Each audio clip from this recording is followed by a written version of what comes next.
আজকে আপনাদের সঙ্গে শেয়ার করব মাছের মাথা দিয়ে মুগের ডাল। এটি একটি জনপ্রিয় বাঙালি বাড়ি রান্না। প্রত্যেকটি বাঙালি বাড়িতেই হয়ে থাকে বা অনুষ্ঠান বাড়িতেও এই রান্নাটা আমরা খেয়ে থাকি। তবে আজকে আমি শেয়ার করছি আমার মায়ের হাতের রান্না, বিনা পেঁয়াজ রসুনে অসাধারণ স্বাদের এই রান্নাটা। মিস করবেন না, প্রথম থেকে শেষ পর্যন্ত দেখার, একবার হলেও ট্রাই করুন এইভাবে। তাহলে চলুন রেসিপিটা শুরু করে দিই। এখানে কড়াইতে আমি 1 কাপ পুরো মুগের ডাল নিয়েছি।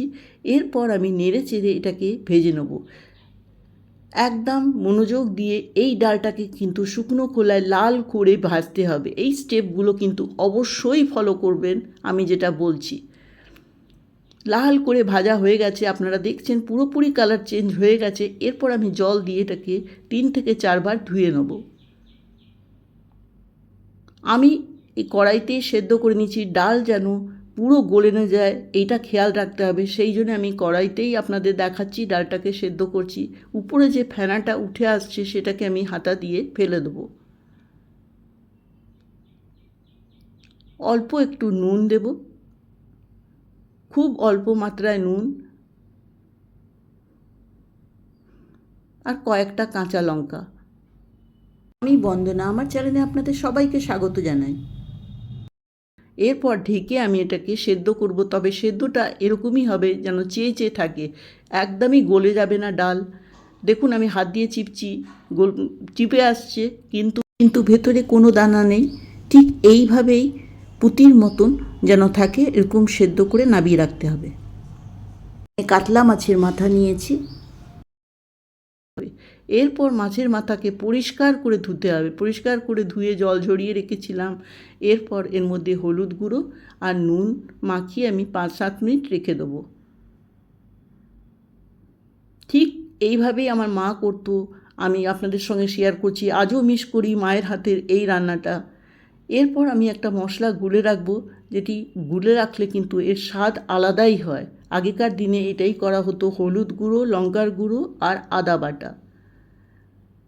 হলুদ গুঁড়ো এই রান্নাটাতে একটু বেশি মাত্রায় পড়বে, আমি টিপসগুলো দিচ্ছি, আপনারা কিন্তু সেমভাবে বানাবেন। দিয়ে দিলাম অল্প নুন, দিয়ে আমি গুলে রেখে দেবো।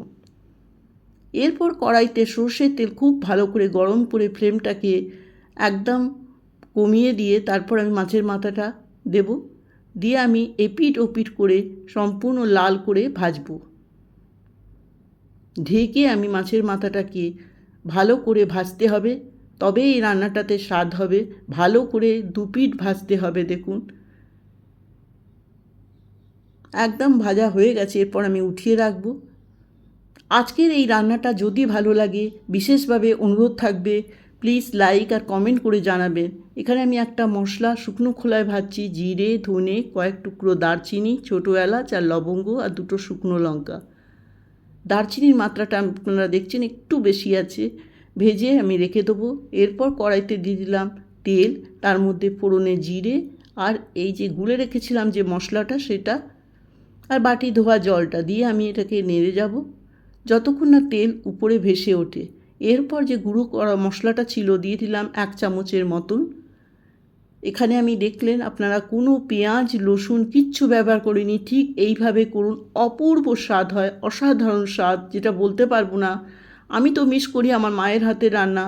যতই বানাই মনে হয় না যে মায়ের মতন হচ্ছে, কিন্তু আপনারা এই স্টেপগুলো ফলো করে বানিয়ে দেখুন, অসাধারণ খেতে হবে, কেউ বুঝতেই পারবে না পেঁয়াজ রসুন দেননি।